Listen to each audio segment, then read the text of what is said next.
But আমি আজকালকার ছেলেদের সাথে দেখি যে এখন তো ক্রিকেট অনেক টাফ হয়ে গেছে না, কম্পিটিটিভ ক্রিকেট হয়ে গেছে, তখন ওদের তো মানে কারো না কাউকে সাপোর্ট লাগে। আর আমি আশা করি যে যে কোনো ছেলে আমার কাছে যখনই এসছে একটু মানে আমি যাকে বুঝি যে বাংলাদেশকে সার্ভ করতে পারবে, যার মধ্যে অ্যাবিলিটি আছে, সবাইকে তো আসলে আমি সাপোর্ট করতে পারবো না, আমি একটা মানুষ। বাট যেটা হয়েছে যে যারাই এসছে আমি কোনো সময় মানে চেষ্টা করেছি যতটুকু আমার অ্যাবিলিটি আছে, আমার বেস্ট অফ মাই অ্যাবিলিটি দিয়ে আমি চেষ্টা করেছি কাজ করতে। অনেক ছেলের সাথে আমি ডাইরেক্ট কাজ করেছি অ্যাজ এ কোচ।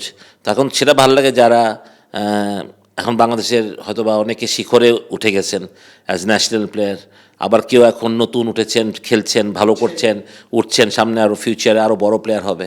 তো ওদের নিয়ে তো অবশ্যই একটা তৃপ্তি, ঠিক না মানে আমি তৃপ্তি তো অবশ্যই আছে, বাট ওদের পথের সাথী হতে পেরে বা ওদের সাথে আমার একটা সময় কেটেছে ওদের সাথে, সেটা ভাবতে ভালো লাগে যে একটা সময় ওরা ছোটোবেলায় আমার সাথে ছিল, আমার স্টুডেন্ট ছিল, বা আমাকে ওরা ট্রাস্ট করেছে, বিশ্বাস করেছে, সেটাই সবচেয়ে বড় জিনিস।